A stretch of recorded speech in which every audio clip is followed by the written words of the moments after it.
Hello, everybody, and welcome. Thank you so much for coming today to A Taste of Home Part 2, Recipes for Celebration. We are so excited to have you here today and really excited to have you be a part of this wonderful conversation about food, history, memory, and community. And I want to start also with a special thanks to the Consulate General of Japan in Los Angeles for their support of today's program. We're really excited to be partnering with them today, and also to Mutual Trading Company, Takara Sake USA, and JFC International for their donations of products, which will be in our Ozoni tutorial later on. Um, and with that, I'm going to say also, I just saw a question in the chat. I forgot to introduce myself. My name is Joy Yamaguchi. I'm the Public Programs Coordinator at the Japanese American National Museum. And I'm really excited to have you all here today. One final note is that the books that you see featured behind me and the author and the person who will be doing our How to Make Ozoni tutorial later is available in our JANM store, along with other wonderful Oshogatsu and celebration themed activities and items. And if you liked what you saw today, I hope that you share about it on Instagram, Twitter, and Facebook. Send us an email about what you liked. And also, special shout out to our intro music, Art Saved Us by Dave Iwataki, that you heard today. So our first speaker is Emily Anderson. She's a curator and historian here at the Japanese American National Museum, and we're really excited to have her on today to share more about Japanese American history, especially during the camp. And she's done so much amazing research that you all are in for a treat. So thank you so much, Emily. Thanks, Joy. It's great to join everybody. I hope you're all staying safe and healthy and somewhat sane. So let me share my screen. So, in this very strange year that we're all having, I think that there are ways that we can start to understand better what it is to feel deprivation in our lives or the limitations that have been placed on us because of the pandemic that we're going through. And, along with just a desire to see our friends and our family and our loved ones, the issue of how we celebrate important moments, important events has come up a lot. How to spend Thanksgiving was a big sort of controversial moment that we just went through. And of course, Christmas, and in Japan, New Year's is coming up. And so I think it's a really great time to think about what it means for all of us to be able to have foods that we associate with these really important moments that are also about community and about celebration. And in the concentration camps during World War II, there are three main sort of meals that were big food events. So I've been doing a lot of research in the camp newspapers. And so what I'm going to share with you today is how people found out about what they were going to eat on these days, the information that was reported around them, and especially around this. What you see here is Kango Takamura's depiction of preparing mochi for New Year's. This is after the mochi has been pounded and the women are gathered together and sort of separating out the mochi. So there will be a lot about Mochitsuki and New Year's. And but first I'm going to talk about, in chronological order, the first big meal that attracted attention, which of course was Thanksgiving. Here we have this really lovely illustration by Chura Obata in the Topaz Times. And as you know, Chura Obata was first taken to Tanfran and then to Topaz and helped start the art school in both locations. But this image accompanied the Japanese language section that reported on the very exciting news that turkeys would indeed be served for Thanksgiving that year. So here are both the English language and Japanese language announcements about what would be involved in turkey dinner. So the Japanese basically says that indeed turkey will be served, and so that in terms at least, and it says in terms at least of food, the citizens of the camp will be able to give thanks. So this is something that was very exciting. And you see here in the English site, it says the menu for the Thanksgiving dinner is as follows: roast turkey with walnut dressing, cranberry sauce, candied sweet potatoes, steamed rice, green peas, pumpkin pie, tea, and bread and butter. So, and certainly, certainly at the beginning, so this is still in 1942, in the first year of incarceration, the food situation was pretty, I guess you call it unpleasant. There was not a lot of fresh vegetables, a lot of sort of not desirable cuts of meat. Food, food isn't just about sustenance, it's also about enjoyment. I think most of us would agree. And so the frustrations around food were really quite considerable. And so in that first year, to be able to have something this luxurious was probably a very big deal. Here we have this little sort of mini editorial piece. This is in the Rower Outpost. Thanksgiving Day in the United States, usually the last Thursday in November, has been set apart as an annual festival of Thanksgiving for the year's blessings. This year especially does this day take on a more solemn and momentous import. Let us all be thankful that in this world of turmoil, we may abide peacefully in this unadulterated community. So a bit of, I guess you'd call it propaganda. But along with this slightly patronizing bit about being thankful while everybody reading this is actually incarcerated behind barbed wire, we have this news. Oh, I'm sorry, that piece that I just shared is actually from the Gila News Courier. So this is a little confusing, but this article appears in the Gila News Courier, but is about Rower. And this gives us some insight into some of the challenges that some of the camps faced in terms of having sufficient food for everybody in their camp, and the way that actually different camps that had surplus vegetables and other produce would supplement the food at other camps. So in the case of Rower, they were being sent vegetables from Gila because Gila was in a much better area to have sort of very large harvests. So for this Thanksgiving meal, the people of Gila are basically being told, you should pat yourself on the back because we're helping Rower have a great Thanksgiving. This is again from the Gila News Courier. For their first Thanksgiving, they had again. So, and just to point out again that not every single time, but in most of the camp papers, they have an article ahead of time that explains what will appear for Thanksgiving and makes a pretty big deal about what is available. So, of course, there's going to be turkey. See, I'm sorry. So there's celery. Sorry, actually, there isn't going to be turkey here. They're going to have ham instead. I've been going through a lot of these papers, so the contents start to get jumbled in my head. But so the fruit cocktail, cream of tomato soup, soda crackers, baked ham with barbecue sauce, snowflake potatoes, green peas, candied yams, boiled spinach. Yeah.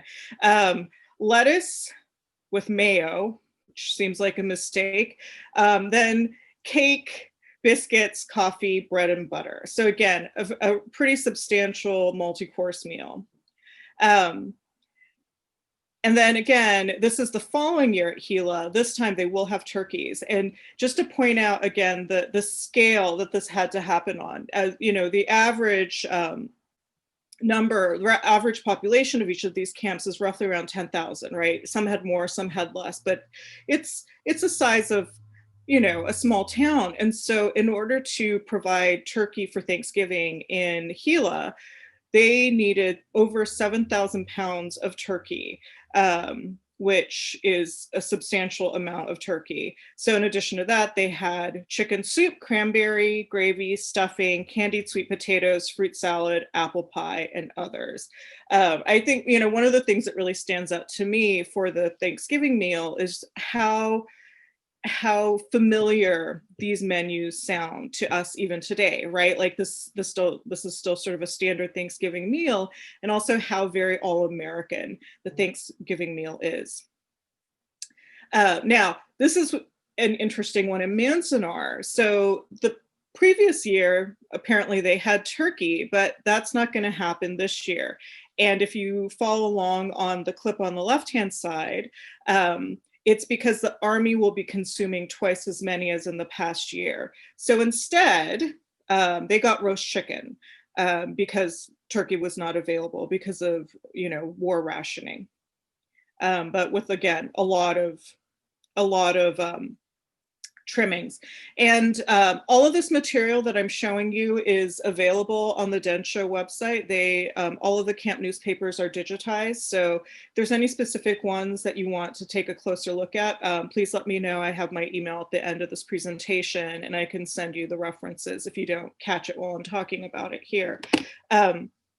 So Christmas obviously is the next big one. And here, this is just an image of Minidoka, one of the mess halls. A lot of the camps had decoration competitions for the mess halls. Here we have Santa with these little kids passing out Christmas gifts.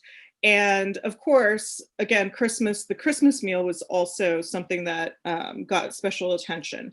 So we see here, they have it, split between breakfast and dinner. So breakfast, presumably this is sort of a nicer than usual breakfast.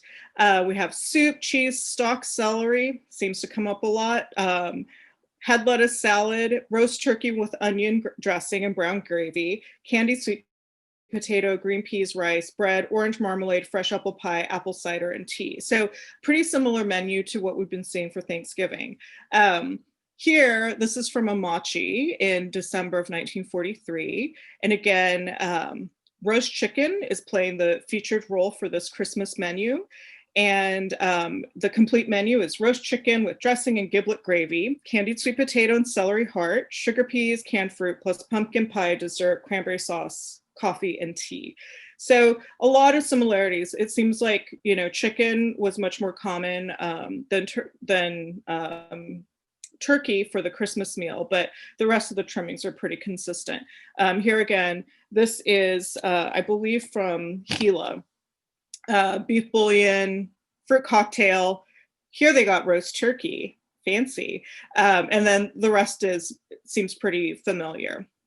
Okay, and then in Minidoka, so this is in 1944, we also get an emphasis on how much food is necessary, right? So you see things like a headline about how many chickens were necessary in order to feed everybody for Christmas. Okay, so now we're going to get into the sort of rabbit hole of information that I got obsessed with, because this is what happens when you're doing research in the middle of the pandemic and don't see people on a regular basis. So what it becomes very, very clear is that it was very important for all of the camp communities to be able to celebrate New Year's. New Year's is still a big celebration in Japanese American communities today.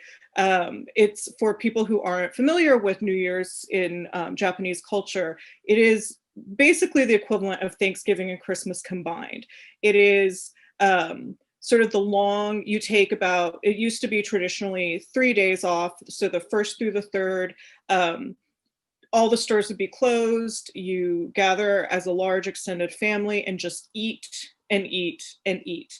There are games that you play. You go visit the temple shrine on the first of the year. It's a time of renewal. It's a time of sort of resetting the clock. It's a time of reestablishing community and family ties. And so for this, for all of these people who were incarcerated, who'd just been torn away from everything that they had and known for some people, 40 years, the ability to celebrate New Year's as a community and in a way that was familiar with the foods that were the foods of comfort associated with this was so incredibly important. And you see that reflected in the way that the news around when the mochi gome or the mochi rice is arriving gets reported. So I apologize for the quality of this. It's a little fuzzy, but in the Minidoka irrigator, so this is in 1944, they say 10,000 pounds of mochi gome are coming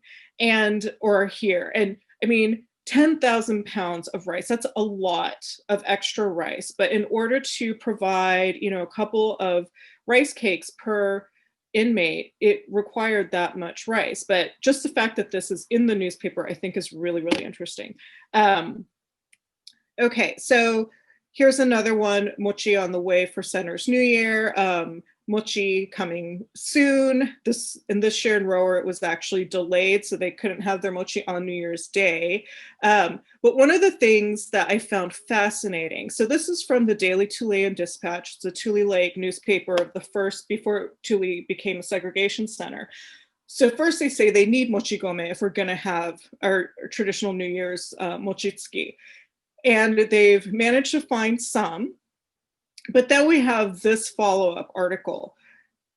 Want to sell mochi gome? So they're looking for 5,000 more pounds of mochi gome, and they're asking if people have any stored in their storage from when they left, to if they have any mochi gome in storage, to sell it so that the whole community can get their mochi gome or their mochi. Eventually, so this is the New Year's Day menu that appears in the Tulean Dispatch. And if we look at the actual menu, we have breakfast, and there it is, the last line under breakfast, ozoni, or rice cake. So they were successful in procuring that mochi gome, but I find that so interesting. And then I started thinking, well, where is everybody getting this mochi gome? And some seems to have been purchased from rice farms, but one other source of it that is pointed out by this article in the Minidoka Irrigator is that throughout the Intermountain West, so that's places like Utah, Colorado, Idaho, Wyoming, there were these very important Japanese American stores that served as markets, both retail and wholesale. And here, it says that the Intermountain Japanese merchants have sold their stock to various relocation centers. This particular one points out one in Salt Lake City, which is most likely this. This is a poster photo, but it is of Sunrise Fish Market in downtown Salt Lake City that served the Japanese American community from the 30s into the late 60s, when this entire neighborhood was basically torn down for new development. So that was a very interesting point. Okay, so I am running out of time. So as you can tell, there's a lot of news surrounding mochi. This Japanese article actually points out that they did not have enough usu. Those are the big, guess you call them like the big pestle that the mochi is put in, and then that's hit. And actually somebody named Yamamoto made a concrete one so that they would have the proper tools in order to make their mochi. So there you see that's what it's talking about.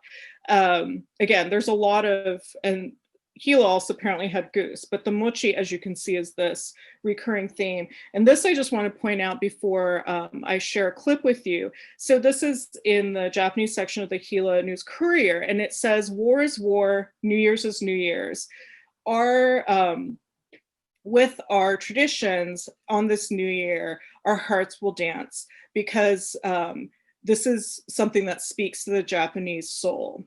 And it goes on to list and it says, all of our food will be Japanese food. Ozoni, there'll be mochi, there'll be kuromame, that's black beans, sunomono, it goes on and lists all these different items that are part of the traditional New Year's meal. But I think it's really interesting how they reflect on the significance of this moment. Okay, so I'm gonna skip ahead because as you can see, there's just a lot of this. And I wanna conclude with an actual film clip that comes from our collection. This is from the Hashizume Uemura and Ouchi families and shows the process of making mochi for New Year's in Heart Mountain.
Oh,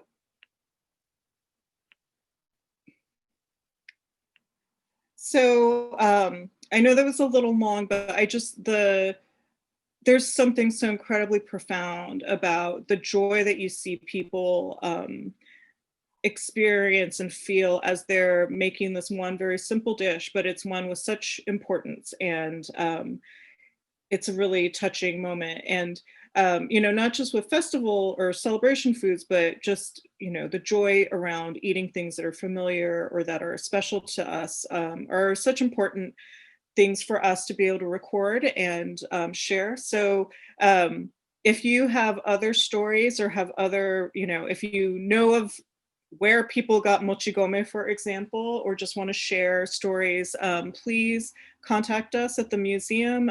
That's my email. And our next presenter, Kristen, will also share hers. And thank you very much. And I hope that you all get the mochi that you want this year as well. Yes, thank you so much, Emily. These programs always make me so hungry and also really missing mochi this year and missing potlucks. So it's nice to see, yeah, all of this that you shared with us today. Thank you so much. Before we move on to Kristen, wanted to bring into this program some voices of Japanese American folks who celebrate Oshogatsu in so many different ways. And so we're going to hear from beloved JANM volunteers, Roy and Eileen, about their Oshogatsu traditions and how I think they're really distinctly Japanese American. So enjoy. I was born post-war, so I'm a baby boomer, but my parents are, uh, Japanese, and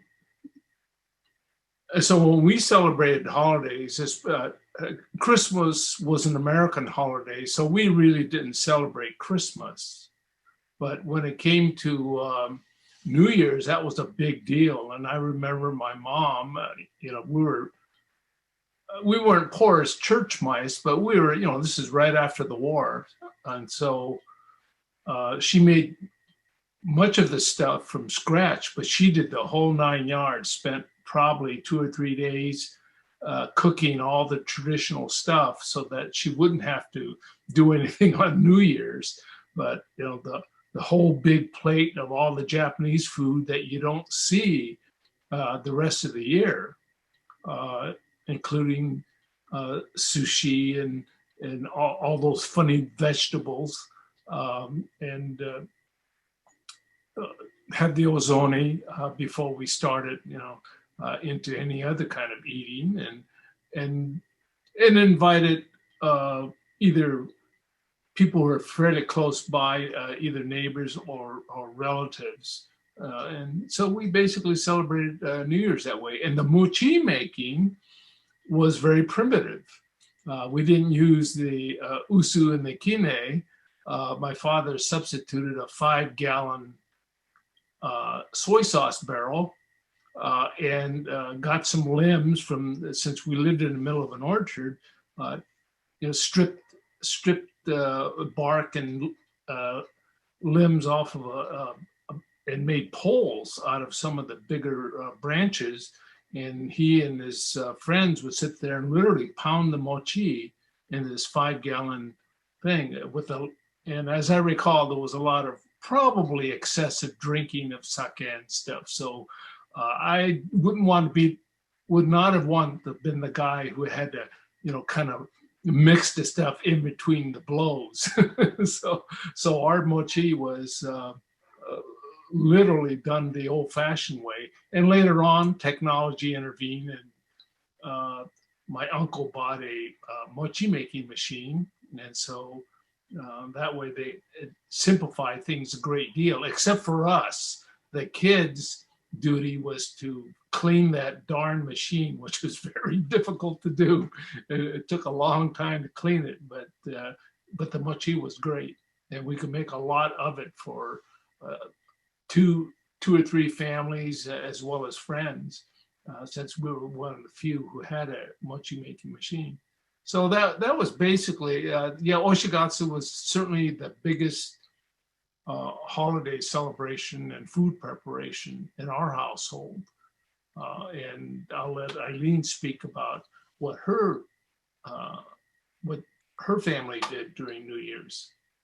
Yeah, my family used to go to visit my grandmother in Utah for Christmas through New Year's, and my grandmother used to prepare everything, all the traditional everything. And she would wait for others to come and drop in. People would drop in all day long. And she would just, except for tempura, which she would do right at that second that people came, she would just have food out. But now we go to my cousin's house. She lives in West LA, and she does everything too. She does the, up to recently, she did the big fish and, the big steamed fish. And she does sushi, she does nishime, all the Japanese vegetables, gobo. And she asked me to bring, our share is crab wonton, cream cheese crab wonton, and spam musubi, which are not particularly traditional foods, but they are for us because that's how we eat. We usually go over to my daughter's house to make the crab wonton and the spam musubi. And one year she had her godsons there. She has 2 godsons that are half black, half white. And they were tasting the stuff we were making, and they were so thrilled with it. They thought it was so good. So the traditions are being handed down, even though, they're not even any Asian in them. So it turned out really nice. I think getting together on New Year's is really important, no matter what we do. And then we sit and we watch football games all day. That's not very Japanesey, but it's what we do. So. Yeah, and just family getting together. In some cases, people you may not see more than once or twice a year. And you have an opportunity to spend several hours with these people and catching up with conversations and that sort of thing. And we're social animals, and hopefully that is a tradition that will carry on. Oh, we can't do it this year. Yeah, this year's going to be Zooming or something. So, and it takes somebody in the family to pick up the torch, the one spark, and they can hopefully encourage others. So.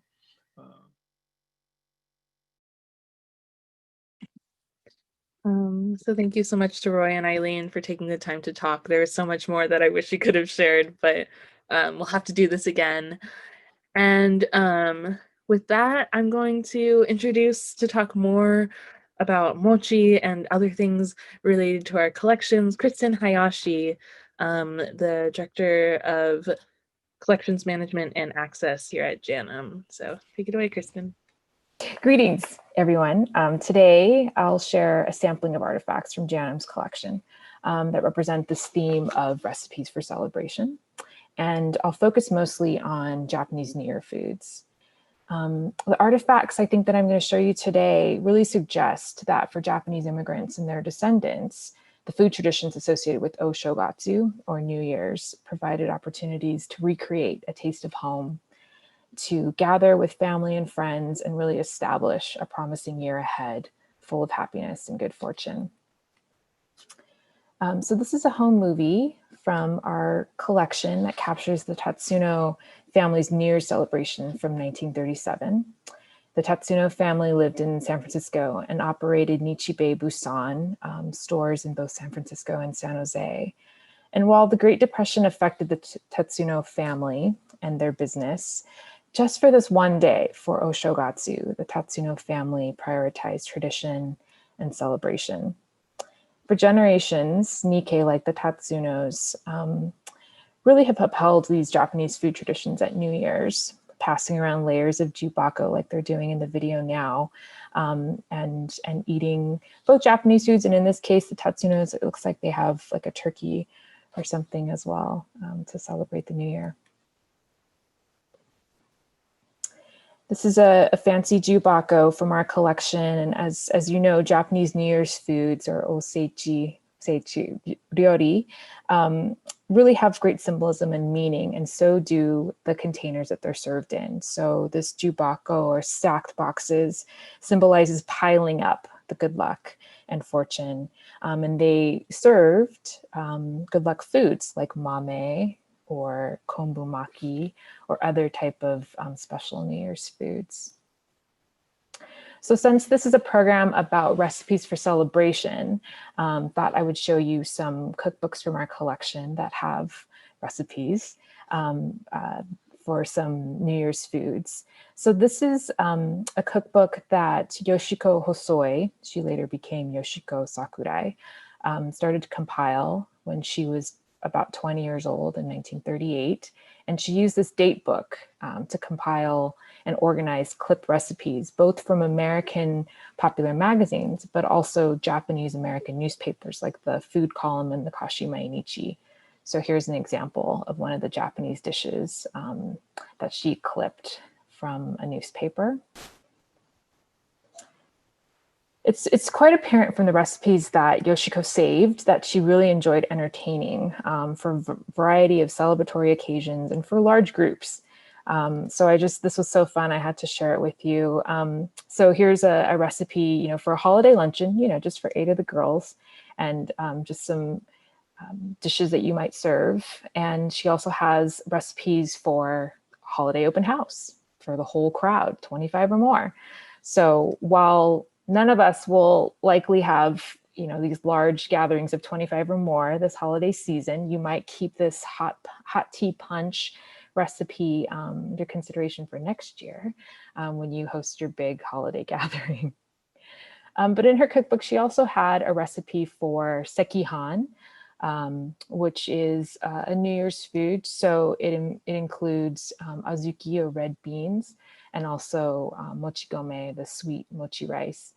And the red beans kind of tint the rice to this red color, and red is supposed to be lucky, right? And sekihan is served on celebratory occasions to ensure happiness and good fortune. So this is Yoshiko's recipe for sekihan. And these are lacquer dishes that she used to serve. It said specifically in our catalog record that she served chirashi zushi at large parties and gatherings in these dishes. This is a recipe book that Natsuye Fujimoto compiled, including a lot of her family recipes. And both Natsuye and Yoshiko's parents owned restaurants in Los Angeles. So it sort of makes sense that they would compile all these recipes that their family prepared and served. Like with Yoshiko's cookbook, Natsuye's includes both American recipes and Japanese recipes.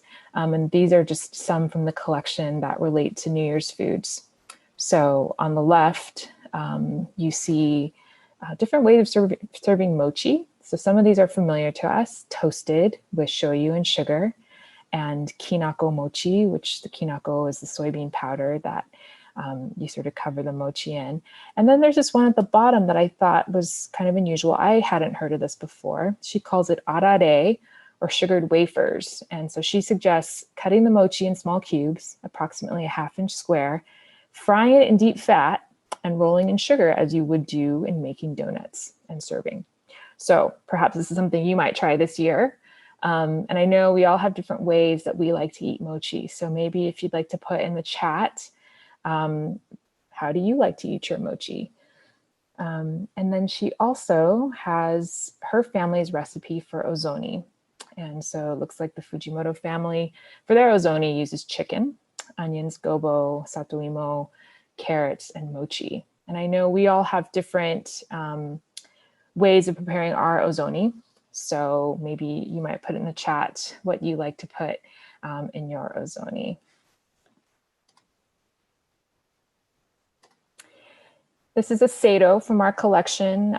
Shozo and Chiyoko Kishi and their children lived on a ranch in Livingston, California, which was an early Japanese-American farming colony. And they used the seido to prepare mochi.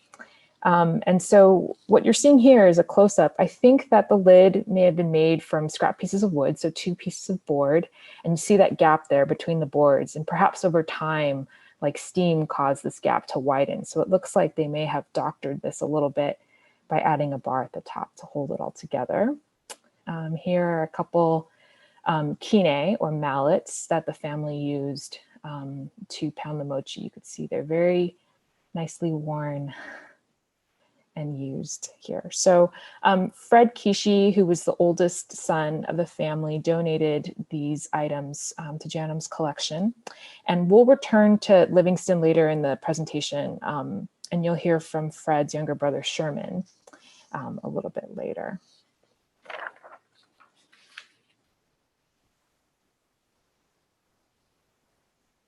We also have an usu in the collection from the Kishi family.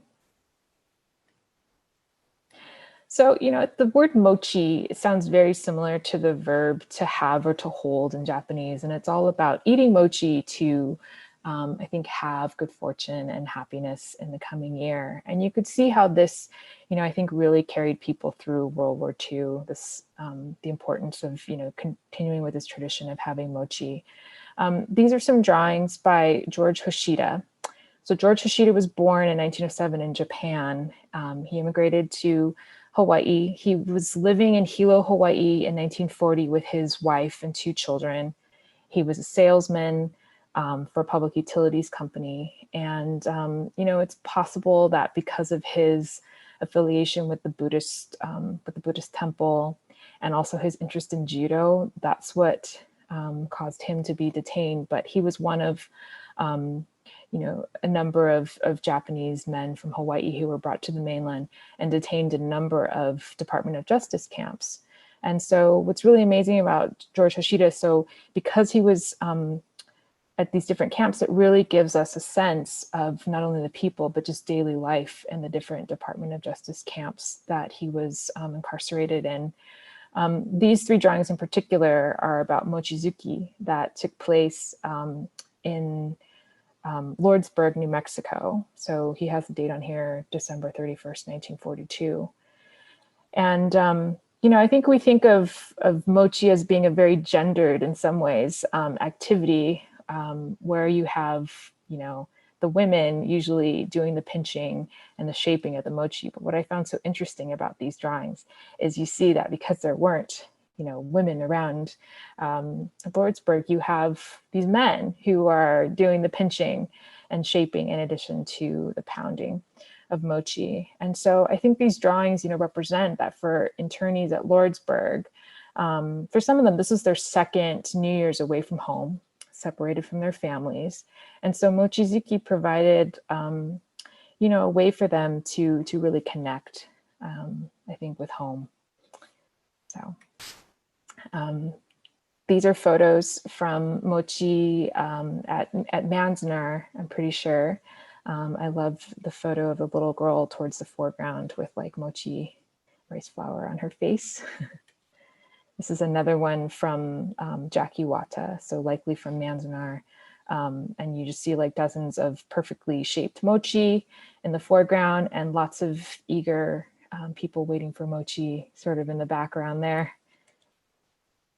This is a photo, or I'm sorry, a drawing from our collection by Mineo Kubo. So this is Topaz.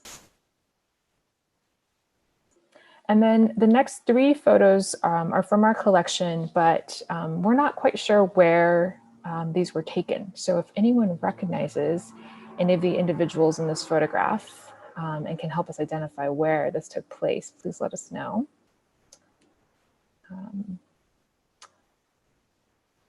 Just give you a second to look at that. I also pulled this quote from a letter from our Miss Breed collection. So Miss Breed was a librarian in San Diego, and you had a lot of children who were continuing to write to Miss Breed, and she would write to them. And there's this one letter from January 6, 1942 from Louise Ogawa to Miss Breed. And she talks about just, you know, a variety of things, including she talks about mochi. And she said, "We had our annual Mochitsuki making rice cakes. Our parents were very happy to be able to eat mochi again. No one ever dreamed of eating them again." So you could tell it's a very special occasion. Again, here's another photograph where we'd love to be able to identify where this took place and maybe who some of the individuals are in the photo. So again, if you recognize anyone, please let us know. And then these are photographs that took place right after World War II. This is in a temporary trailer installation, likely Lomita or somewhere in Harbor City. And I'm not exactly sure of the date either, whether it's the end of 45 or the end of 46, or maybe even a little bit later. But in some of these photographs, you'll see Estelle Ishigo, who we know was at several different trailer installations after the war. And again, you know, for a lot of these recent, you know, returnees to Southern California, I'm sure while their life seemed, you know, like they've endured so many upheavals, I'm sure they were looking to the new year as this promise of a fresh start and had a lot of hope for the future. So here's an Estelle Ishigo drawing of the same scene that you just saw in those photographs. And we also have home movie footage from the Honda family as well of the same exact event, which is pretty neat. So we talked about the Kishi family, and I showed you some artifacts that the Kishi family used with their family's tradition of pounding mochi before the war. And that tradition of Mochitsuki has really continued, you know, all over, but particularly in Livingston. This is an example we wanted to show you. And so a couple of years ago, Evan Kodani, who's a staff member from our Watase Media Art Center at JANM, and I went to Livingston to capture the Mochitsuki tradition that takes place there. So we're going to show you a video now. Mochitsuki in Livingston from 2018.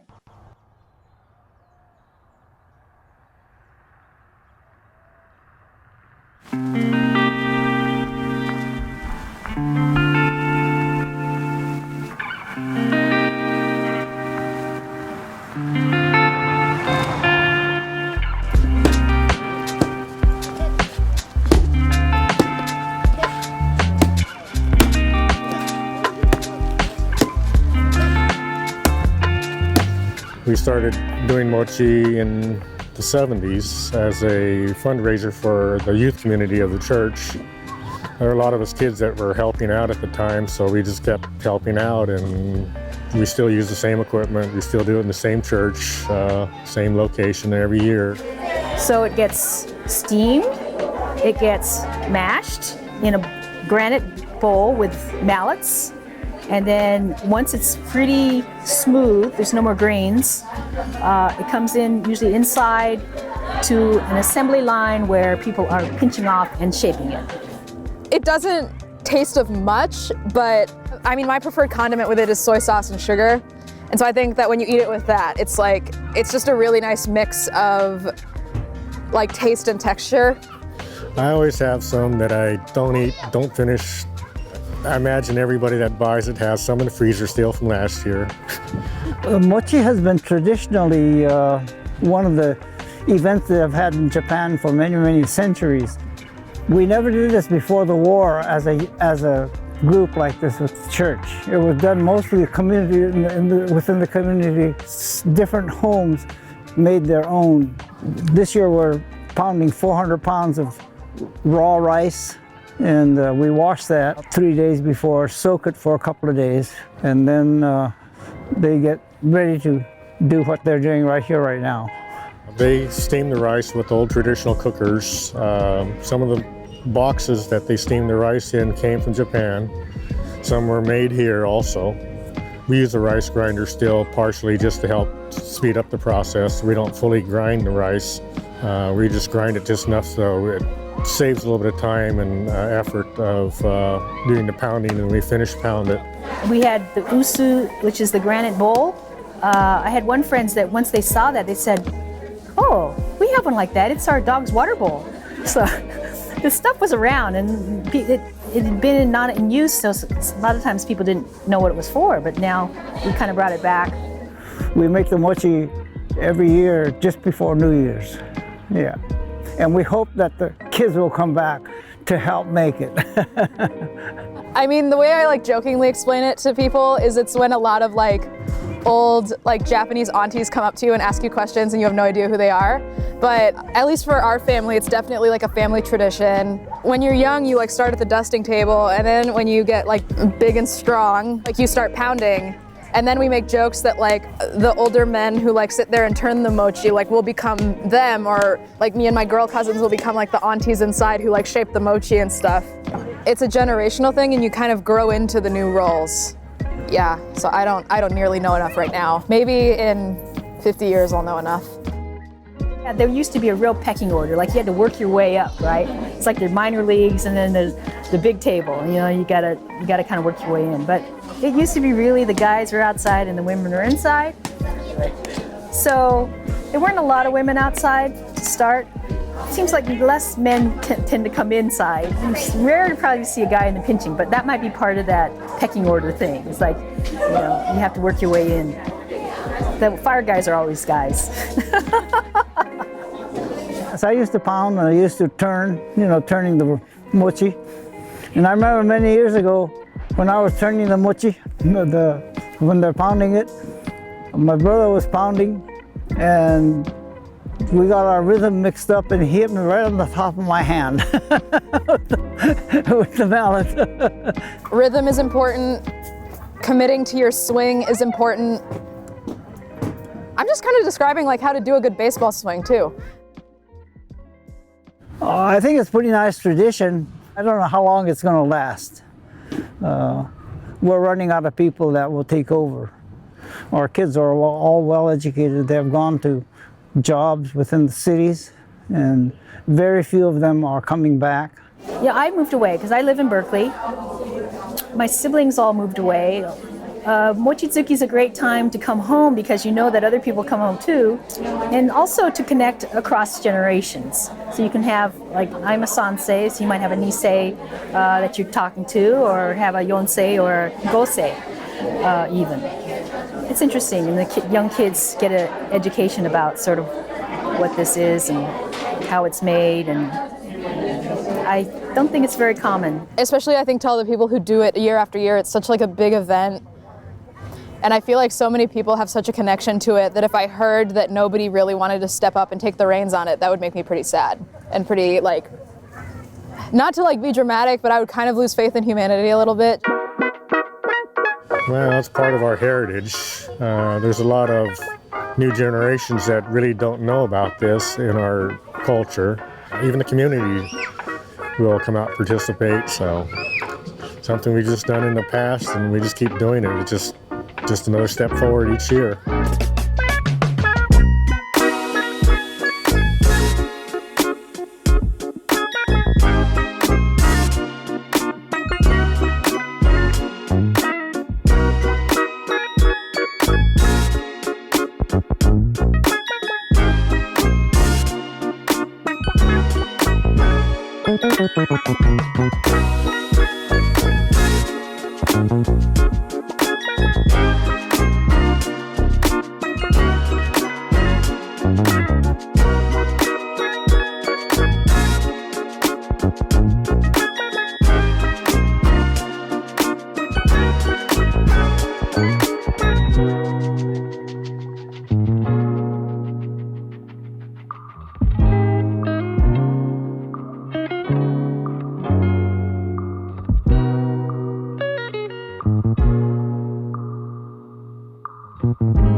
So I just love how this tradition continues and all of the ingenuity and adaptation that has really gone into perfecting this art of Mochitsuki.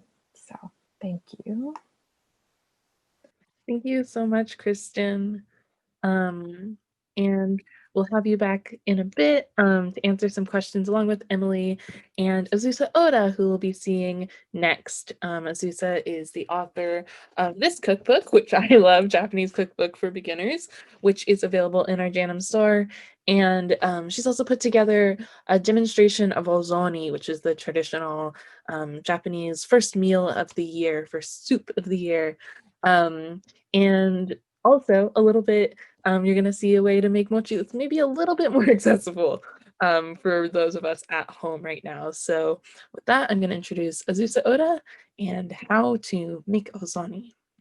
Hi everyone, thank you for joining us. My name is Azusa Oda, author of Japanese Cookbook for Beginners and the food blog Humble Bean. I'm going to be demonstrating how to make ozoni. Today, it's a New Year's soup with mochi.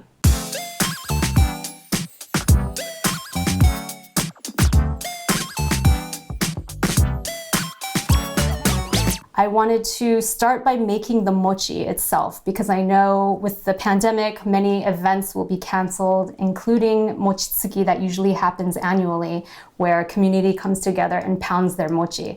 So we're going to start with a short grain sweet rice as opposed to just a regular sushi rice or Japanese short grain rice. It's called, it should say somewhere on the front, sweet rice. This one I'm using is from JFC. And JFC is actually a really interesting company. They've merged with Kikkoman too, and Kikkoman has a long history with the Japanese American community. The first immigrants that came to Hawaii actually brought with them shoyu. I guess they knew they were gonna need this as part of their daily lives. So that shoyu that they brought actually eventually turned into Kikkoman. So it's kind of like a household name, but it actually has a very centuries old history. And they actually brew their shoyu in Wisconsin, which I didn't know. So we're gonna start by, I've actually already washed, rinsed, and drained the mochi gome, and I've let it soak. And the ratio you're looking for is 1:1. So 1 cup of rice, 1 cup of water. So I've had that soaking for a while now, so I'm gonna go ahead and turn that on and we're gonna get started. Okay, so we're gonna let that rice come to a boil. Once it does, I'll put the lid on it, turn the heat down to low, and then cook that for 20 minutes, and then steam for additional 10 minutes at least. Now that we have that going, I'm also going to make the dashi. I usually make it with kombu and katsuobushi, but I have this product from Mutual Trading. It's dashi pack. It comes in a bag like this. This is actually for restaurant use. So if you Google MTC Kitchen Home, you'll find a wide-ranging product, including dashi packs you can use at home. I try to look for ones that have no additives, and actually they have a lot of kitchen tools and very cool things that you can't find everywhere. So I would highly recommend going there. But we're gonna go ahead and boil this for a little bit. I've had kombu soaking in the water, and I'm gonna add this once that comes to a boil and kind of simmer it or keep it on low for about like 20 minutes. So that'll be the base of our ozoni, the soup, the dashi. Next, I'm gonna use about maybe a quarter of this carrot. It's not very long, it's pretty short. And I'm gonna peel it. And if you have like one of those vegetable cutters that will, it's kind of like a cookie cutter, but smaller, that can give you a nice shape, like a sakura flower petal shape, then that's where you can use that here. I'm gonna cut these in about, I would say 1/8 of an inch. Cut them a little thin so that when we go to cook it won't take too long. Maybe about 8 slices, so that since this is gonna serve 2 carrots per bowl. And I'm gonna go ahead and set this aside. I also have here komatsuna, steamed komatsuna that I've also squeezed to let all of the water out. It's a Japanese mustard spinach, but you can also use regular spinach. I wouldn't use baby spinach because it sort of disintegrates and gets a little slimy. So just regular spinach, which you can steam for maybe 4 minutes and then squeeze the liquid out. The other thing I'm gonna have in my ozoni is kamaboko. Kamaboko is a fish cake that is white on the inside. It's shaped in a half moon. It's white on the inside and red on the outside. They also have one that's all white. So this is by Kibun. It's a well-known Japanese fish cake maker, and they are also being distributed by JFC. And you can find this any time of the year, but kamaboko is used especially New Year's too. So we're gonna open this and slice it up. Kamaboko has already been cooked, so we don't need to worry about that. And if you want, you can also use kamaboko in udon and soba, soup dishes, and also if I have some left over, I will chop it up and use it in fried rice. So before we move to the chicken, I'm going to just separate the shimeji. It comes in a bunch like this. You can also use shiitake and other mushrooms, whatever's available for you. Another thing you can add is mitsuba, which adds a nice fragrant herbal quality. It brightens up the ozoni because the ozoni is very savory. So that's what the mitsuba does. It's like a Japanese parsley, but we don't have that today. So, or yuzu. Yuzu peel is another one of those accents that you can put to brighten up the soup. I'm going to use lemon zest for today's purposes. And you don't need to add too many ingredients in each soup bowl. It's okay to have a lot of soup and just scattering of ingredients. And because the mochi is in there, it's going to give you some substance. So we're going to just have a little bit of each vegetable and fish cake in there. So I have this very tiny lemon from my yard. I'm going to just take my peeler and run it along the skin to get probably small pieces like that to garnish the ozoni with. So I have here boneless, skinless chicken thigh. You could also use chicken tender, something that won't get too tough when you cook it. I'm gonna trim the fat off this chicken. And usually when I flip it over, there are two places that I look. One is on this side, and I do kind of like a incision, and then that reveals this white connective tissue. So I'll just run my knife along that to release it. And then on the other side, there usually is a pocket of fat. So I usually try to score the chicken, and here we go. It's right here. So I kind of run my knife along that and remove it. This ozoni is not a fatty soup. It's very clear, clean tasting soup. So that's why I'm trying to remove as much of the fat out as possible. And once we have it trimmed, then we can cut it into small bite-sized pieces. So I'm going to cut this way and maybe into thirds, and just go along the thigh that way, cutting into thirds. Okay, now we're ready for the mochi making. The rice is done. I've cooked it for about 20 minutes and let it steam for about 15. I have a wet towel here. I'm gonna place this at the bottom of my bowl because this will help stabilize the bowl and not have it knocking around while I'm pounding. Also, I've wet the inside of the bowl. The water is gonna help prevent the rice from sticking because it's very sticky and very hot. So please be careful when making this. Here's my rice paddle that I've dipped in water. It's handy to have a bowl of water close by because we're going to be using that frequently. So here is the rice, this mochi gome. It's very, very sticky. I have here a suri kogi. This is usually used to grind sesame seeds in a suribachi. You could also use any kind of dowel. I have another rolling, this I got at a Chinese market. It's just a regular dowel. You can use this too. Just remember to put it in water to prevent it from sticking. So what we're gonna do, like I said, dip this and then begin to kind of work the rice. So right now I'm just rotating the bowl counterclockwise and pounding, and occasionally dipping in water.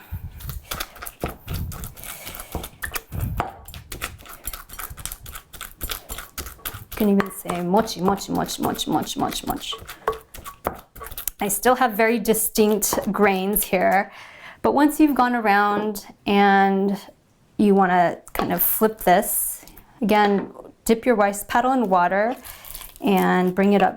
I don't know if any of you have gone to a Mochitsuki, but they always have someone flipping the rice from bottom to top, bottom to top. So that's what I'm kind of mimicking here.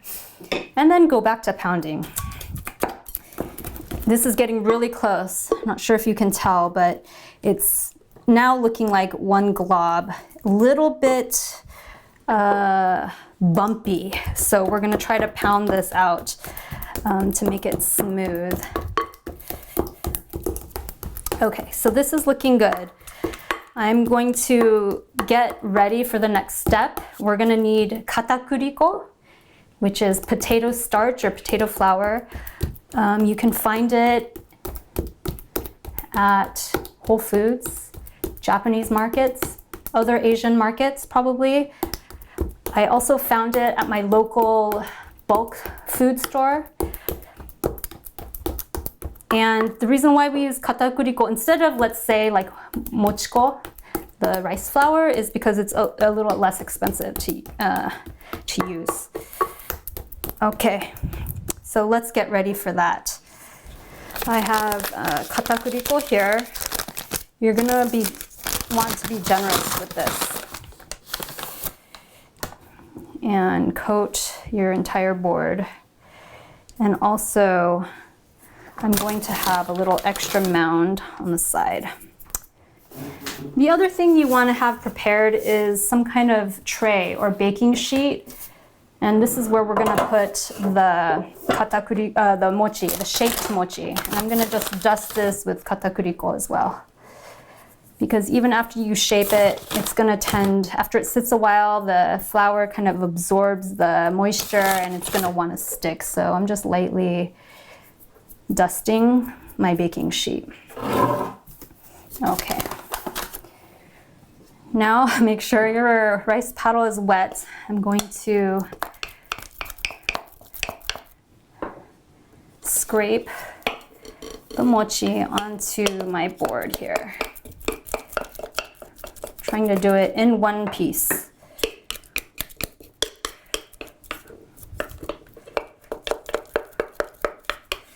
And we're going to dust it on the top as well as the sides. The sides need dusting. And like I said, you can be pretty generous with this flour. Otherwise, it's gonna start sticking to your hands very quickly. Okay. And I kind of usually shape it into a log, and then starting on one side, I will pinch. Remember, it's sticky, so you need that katakuriko. Pinch a piece, maybe this size.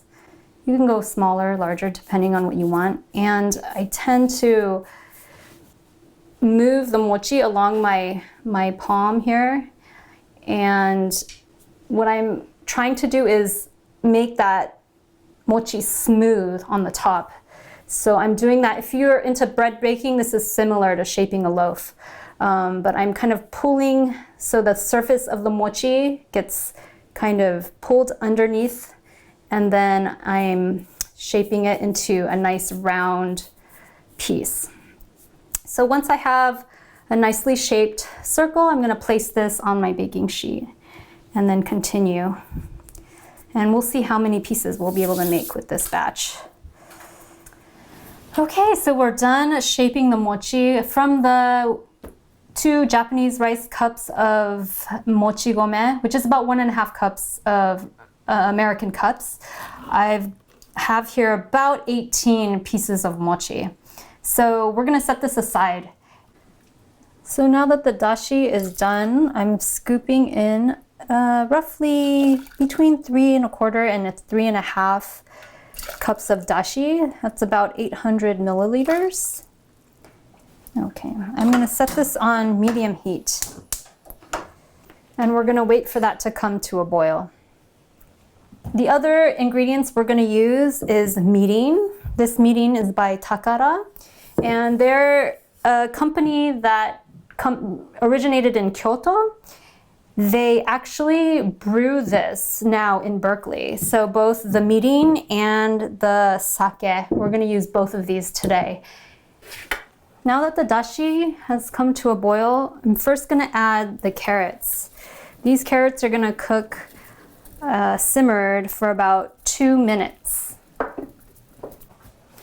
Next, we're gonna add the chicken. I'm adding it one at a time because I don't want the chicken to clump together and cook because they'll stick together. And we'll let that cook for about 3 minutes. I'm going to add the shimeji here. The shimeji cooks really fast, so we're going to add that last. And then let's season it. We're going to turn the heat down to low. And I'm going to add 3 tablespoons shoyu.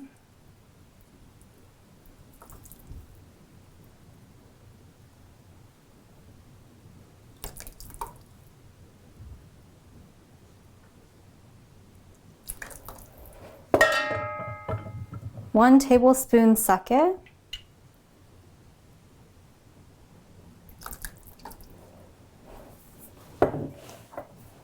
And I'm going to add 2 teaspoons mirin.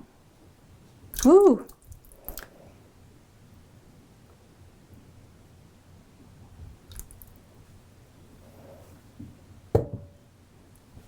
And I'm going to let that cook so the alcohol cooks off for about a couple more minutes. Okay, so we're going to plate the ozoni.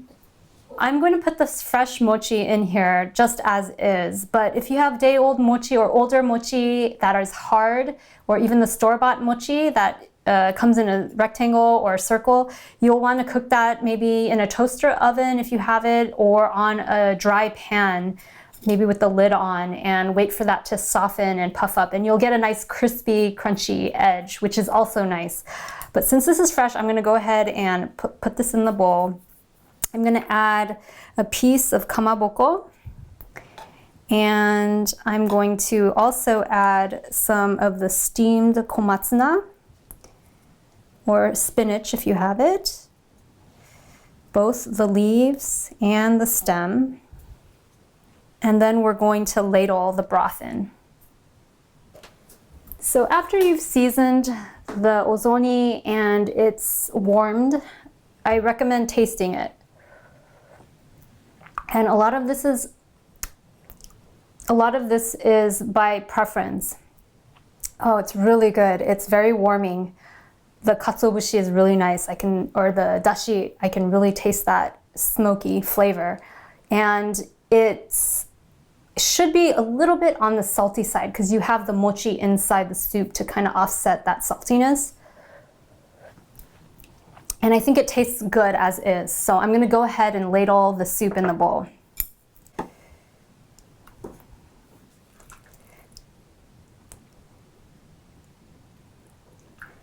So we have some shimeji in there. And I'm also going to put some of the carrots and chicken. Maybe a couple pieces each.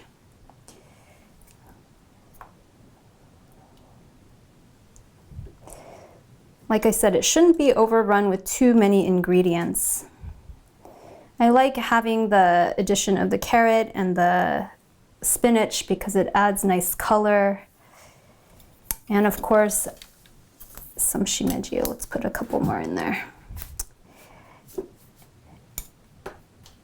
And we'll want to top it with that lemon zest. So that's the ozoni. And I hope you have a chance to make it for your New Year's. It's, like I said, really warming. Oh, has that really clean flavor from the soup, and that the kind of fragrant lemon is really nice. It kind of cuts through, it has that citrus brightness. And the way that I eat it is take a little nibble of the mochi and a sip of the soup. Because remember, the mochi is plain, so you need the soup to kind of season it. And a little bite of the kamaboko.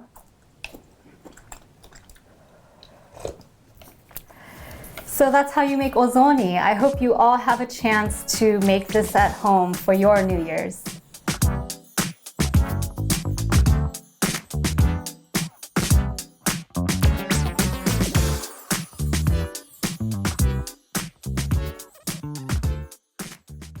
I really want some ozoni now. I can't wait till the new year.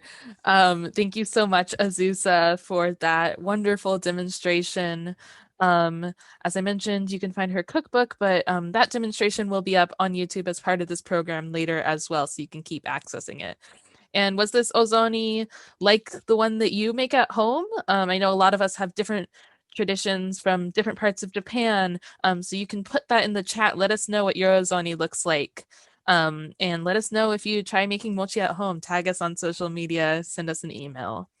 And we're going to get to the Q&A very soon. So if you haven't put your questions in the chat or the Q&A feature yet, we've responded to a couple of them, but we'll be asking some of them to Azusa, Emily, and Kristen.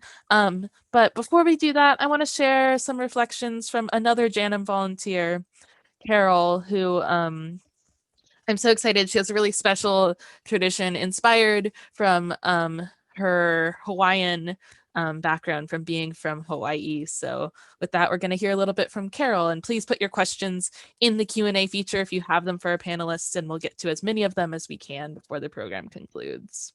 Well, hi, everybody. My name is Carol Miyahira, and I'm a Wednesday volunteer. We do origami with the students who come to visit the museum. And so that's basically what I do on Wednesdays. I've been doing New Year's Day or Oshogatsu for over 40 years because my son's birthday is on January 1st. And so we always have a party, a potluck party at my house. So that was the beginning of Oshogatsu. We get up early in the morning and we start making the food. Now, one of the foods that I'll make is a pot of stew, a pot of soup, and it's not the ozoni, the traditional ozoni, but it's like a spare rib chicken soup with all of the Japanese things in, like kombu, shiitake. And the one thing that I'm pretty proud of is we use this, which is a winter melon. And so every summer I grow this winter melon so that we have soup with winter melon on New Year's Day. Okay, so that's one of the foods that we make that's not traditional. We do the rice dishes. The rice dishes are, we'll make the maki sushi, the inari sushi, the California rolls, and but the kids always prefer the spam musubi. So that's not a traditional Japanese meal, but it's from Hawaii, and that's one of the staples in Hawaii. So with the can of spam, or many cans of spam, we make spam musubi. So that's the rice dishes that we have. Now, and so it's not the traditional Japanese meals or dishes. We'll have chow mein, we'll have egg rolls, we'll sometimes, instead of chow mein, we'll have japchae, which is a Korean type noodle. We'll have the Hawaii style spare ribs with the pineapple. We have the potato and mac salad, which is very traditional in Hawaii, not necessarily in LA. We'll do the terry beef on a skewer. We'll do Korean chicken. And so it's really influenced by the Hawaiian foods. We'll have kalua pork with cabbage. And then we'll have for the children, we'll have macaroni type foods, like a spaghetti casserole. Sometimes we'll have tamales. So it's influenced by many cultures. And that is a typical Hawaiian style or the traditional New Year's meal. I really enjoy the cooking and having family and friends come over. And so this is the one year that we're going to miss not having it because of the pandemic. And so that's a little sad. But hopefully next year, 2022, we'll be able to go back and have our Oshogatsu. Thank you, Carol. It was such a delight to be able to talk to Carol and Roy and Eileen, and later we'll talk to Tony and Jenny about all of their Oshogatsu traditions. And we know we're coming up at 3:30, so we'll probably run a few minutes over. So if you need to leave at 3:30 when this program is scheduled to end, please feel free to do that. But now we're going to welcome on screen Azusa and Emily and Kristen, and we're going to have a little chat and answer some of your questions before the program ends. So if you all want to come back on screen. I saw that you answered some of them already, but thank you so much for sharing about all this food. You all have so much information, and also, I'm guessing, are as hungry as I am at this point. I know that this question was highly anticipated, so I'm just going to start with it off the bat. Azusa, Brian Nia wants to know that in a last presentation, you said you don't own a rice cooker, but you make all your rice in pots or pressure cookers. Is that true? Is that what you do? Or why don't you have a rice cooker is the question. So yes, that's true. We don't own a rice cooker. And well, the main reason is because like over the years, I've kind of have been moving away from any plastics in the kitchen, especially when we're heating something at high temperatures. And the rice cooker always has that coated pot. And, you know, after a while that sort of disintegrates. And I just was unsure about the health aspects of that, continuing to cook and heat and warm rice in that. So I've just made a commitment to just do away with that. And I use, as you saw, pot on the stove, works fine. I don't really miss it. And the Instant Pot really cooks rice well. So I'm happy. I'm like, it's not a, you know, step down or anything. I think it actually does a really good job with that. I also don't own a microwave. Thank you. We had to clear up that off the bat first. We had a question going back to, I think, Emily and Kristen, your questions about your presentations about the history. Heather asks, was mochi safe to eat later, or was it all consumed on New Year's and shortly thereafter? I'm guessing they're thinking about in the archival photos that you showed. Do you all know? No, I don't know, but I have a feeling I know that in one article it mentioned that they had procured enough mochi rice in order to make 2 mochi per person. So even with all of that, like thousands of pounds of rice, because there are 10,000 people, there actually wasn't that much to go around. So probably in the camp scenario, they probably ate what they made. I don't know, actually, and it might be, I don't know if Kristen knows, it might be more of a question for Azusa about how long fresh mochi is safe to eat. You know, I am not sure. I know rice is one of the most dangerous foods in terms of food poisoning. So I actually don't keep it around. I put it in the refrigerator and enjoy it that way. So after the first day, I kind of transfer it. And then it also freezes, as most of you know, it freezes really well too. This is just anecdotal, but when I was doing some research on mochi and like the significance of it, I did read that in the early Heian period, so we're talking like what, 1st, 2nd century AD, mochi was thought to strengthen your teeth and bones because it sounded like they were eating it maybe after putting it up for offering. So of course it'd be super tough and rock hard. So I don't know, just anecdotally, but that it was supposed to strengthen your bones and teeth and give you good, fortune for the upcoming year. I don't know. I think once the mochi is dried, it lasts longer. I think it's the sort of in-between period of when it starts to cool down, that's the dangerous zone. So that's just something to keep in mind. I want to shout out a few of the notes in the chat. Also, someone saying that many of the camps were cold in winter, so if you have leftovers, you could just leave it out. And my grandmother would eat very old dried mochi by soaking it first. So I think with what you're saying, that makes a lot of sense. And I also know that there's some folks from the Livingston film that we watched in the chat. So if you have any tips for us, please let us know. We saw your mochi expertise earlier.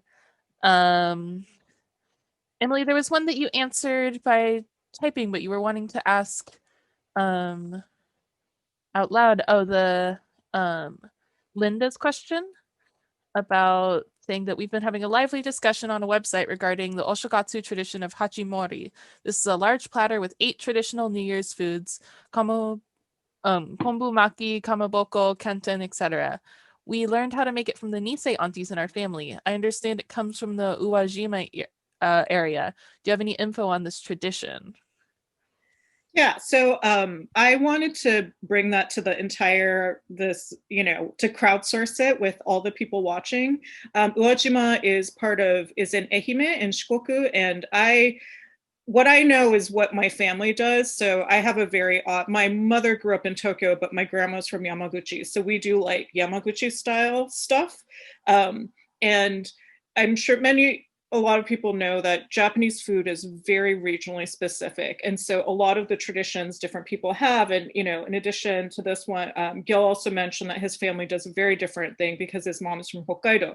So a lot of traditions people have that feel Japanese is actually very specific to a very, specific region in Japan. So one, I just wanted to, talk about that because I think the regional diversity is really interesting and how even that becomes transformed in the immigrant experience. But also, does anybody have an answer to this question about New Year's traditions in Ehime or in Shikoku or, Western, sort of far Western Japan?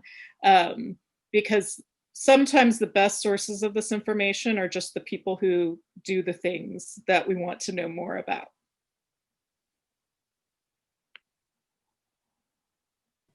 Yeah, thank you so much. We just got a question from Dawn asking, do you think there's a difference between Christian and Buddhist families as far as how they celebrate New Year's? So wondering if you all have thoughts on that present day, but also I think in your research throughout Japanese American history. So for instance, in terms of not food so much as but the other rituals surrounding New Year's, for instance, most people in Japan go to a Shinto shrine. In the most, this is the grossest of generalizations, but Shinto is associated with living and beginnings, and Buddhism has been associated with funerals in Japan. So you go to a Buddhist temple for a funeral, and you go to a Shinto shrine for the beginning of the year. But then, if you're more devout Buddhist, you'll go to the Buddhist temple for the beginning of the year. And then Christians may have a service for Christmas. On NHK, some of you may be familiar with this show. They show the ringing in of the bells when New Year starts right at midnight. And they mostly show Shinto shrines, some famous temples, but then for Nagasaki, they always show midnight mass because Nagasaki has a disproportionately large Catholic population. So there are religious differences that have more to do with the ritual aspects of how you bring in the new year as opposed to the food. The food, I don't see much of a difference, at least not currently. Maybe 100 years ago Christians did something different, but New Year's it's like Thanksgiving. Doesn't matter what your background is. New Year's is New Year's. It's a time to gather as a family, to eat until you have a food coma and then eat some more. So, and I feel like that is universal across groups. We only have a few more minutes left. So there's a few more questions. I guess these two, Azusa, one they're asking if Ozoni recipe is in your book. And then also, I think that's an interesting question just about food and MSG and how, but we had a question that the fish cakes I find in stores have MSG. Are there any that are made without? So yeah, the first question, the Ozoni recipe is not in my book, but I don't know if there are any Nichibei subscribers here. It's going to be in their next issue. And also the fish cake issue, I do understand this concern because there are so many additives in not just kamaboko, but in other fish cake things that we can buy at the market. And I have not found one with additives. So this is something that maybe we home cooks also have to take on. And maybe I will try to develop something so that we can eat kamaboko. I don't know about if I can do kamaboko, but other fish cakes that we can eat at home. Thank you for the question. And I want to just encourage everyone to read through the chat and kind of look at everything that's being talked about, because there's so many wonderful stories being shared.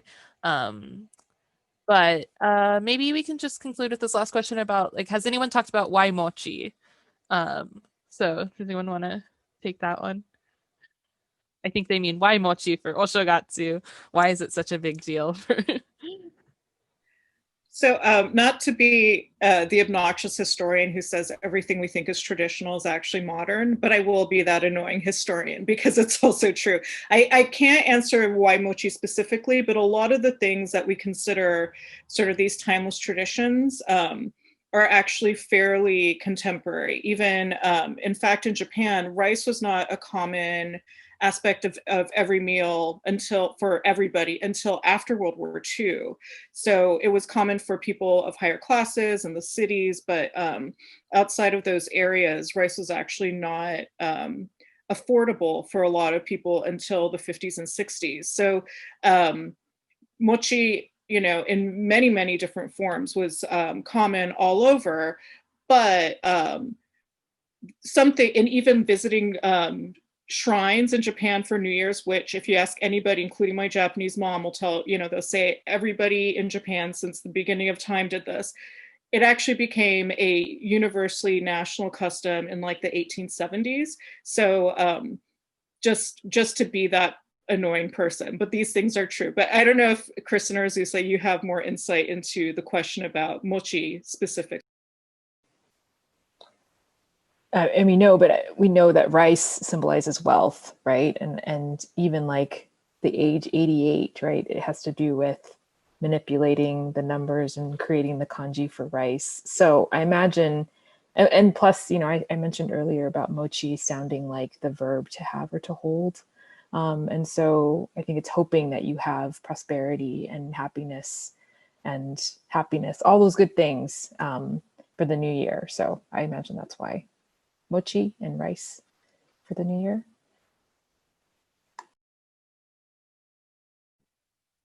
Yeah.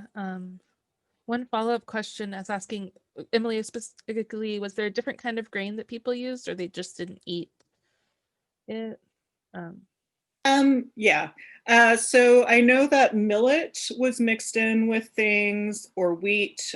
So there are a lot of other kinds of grains that people did mix together, but rice was definitely something that was common among sort of middle upper class aristocracy, city dwellers, but in the countryside where things were more subsistence level, it wasn't the common everyday thing we imagine it to be until after World War II. Thank you.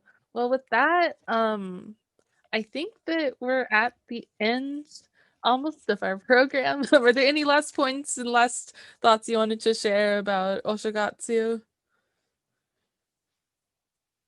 putting you on the spot.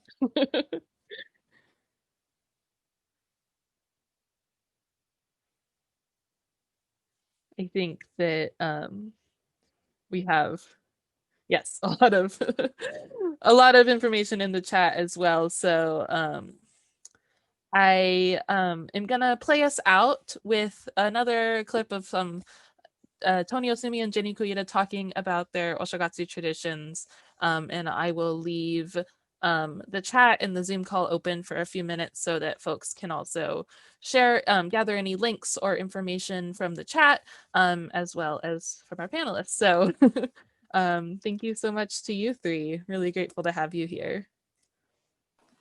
Happy New Year, everyone, and eat lots of mochi so we can have a better 2021 than 2020. Thank you, Joy. Happy New Year, everybody. Thank you to JANM. Happy New Year. You want me to start? Yeah, please. So I'm Jenny Koida. This is my husband, Tony Osumi. Oshogatsu, I remember my, every year when I was a kid, we used to go to both my grandmother's houses.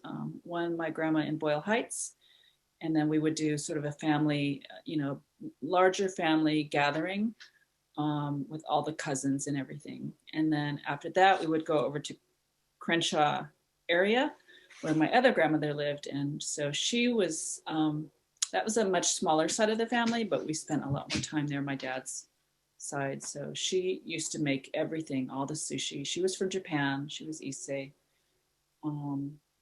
She made all the food, and I think my mom learned how to make some of it, but I sure never did. What would some of those dishes be? Well, she made sushi, the best sushi. Everybody says that, but which kind? The maki sushi, the rolls, yeah, with the little red. I don't know what those little red powder flaky things. Yeah, that was really sweet. And yeah, I watched her make it a couple times, and it was so involved, so many pieces and things, and she spent a lot of time. She was born in 1899, but she made everything. The thing that she made for us kids that she knew that we liked was the red rice, the seki gohan. So she knew that we liked it, so she always made that good. She's good luck rice. And then I don't know if she made the big, what's that platter? I forgot. Oshogatsu platter. Yeah. I forget the name of it, but Osechi plate. Yeah. I think she used to make that, the whole thing. In fact, my aunt still does on my other side. We started dating about 20, 25 years ago. Yeah. She, right away, oh, this is red rice. What's that? Oh, it's, sechi gohan or whatever it was. And I was like, oh, I've seen it, but to her, it was like, that was her thing that she wanted to have and stuff. So it's nice. She has something special, reminded of her grandma. We also would often have tamales. Yeah. I think this is the way I feel it. I feel that they have that osechi plate, so we're good. We've got the traditional covered, and then whatever just like people make. She makes a great broccoli salad, so it's like she brings that, and then somebody they're in Boyle Heights. Of course, they always have tamales, pretty good ones. And somebody brings a pasta dish with tomato sauce, something that's always good. And I think I've brought like lasagna too or something, because it's like just to fill out the day. Yeah. When I was growing up in the 70s over in Sawtell area, my Nisei grandma, she would do a beautiful spread. And we would also go visit my other auntie, my Auntie Mary, that lived just a few blocks over on Barrington. And she had a nice spread too there, that we'd go there more in the afternoon just for a little bit, and we would see some of our relatives. And then, later I learned that this is how they did it in Japan, right? People would visit. I think in Japan it goes for days or a week, and back in the old days. And even now people will visit other relatives and have a little bit. So I go, oh, I had some of that experience. My grandma had a beautiful spread. She did not make all the little dried fish and the folded thingies, whatever those are, and the little, looks like a belt buckle, a little backpack. She had the one thing that she had, it was gobo. And I do remember her making that and working on it. And of course the chashu she would make by hand and have gloves on and dyeing it with red dye. and she had a beautiful tempura plate with you know, shrimp and green beans and sweet potato or something like that, and maybe broccoli, and what you call it, the pumpkin thingy, kabocha. Anyways, but she did something very special that nobody has ever done that I've seen. She would make tempura out of flank steak. She would slice it thin and make tempura, and that would be there. We only had it on New Year's, and that was so good. You eat that and it would just melt in your mouth. Me and my dad would try to recreate that, you know, later, and in the middle of the year. We did it a couple times, and the amount of time to make tempura and do this and chill the water and cut the meat and do it. And my dad, I remember this one time we did it, but then to be all over the wall and be grease, and it would just be so much work to clean up. And so we made it. It was never as good as my grandma's, but it's still flank steak, you know, fried. So I think if I ever I've never made it again, but I think if I did, I think that's one of those types of foods, smelling that tempura, the flank, the meat, anything oil would bring back certain memories of being there and seeing that, and especially those colors laid on a Japanese plate, the shrimp, the green beans. There's something about that. I mean, I'll get tempura at a restaurant just because I know it's a lot of work, like a lot of people do. You know, it's too messy at home.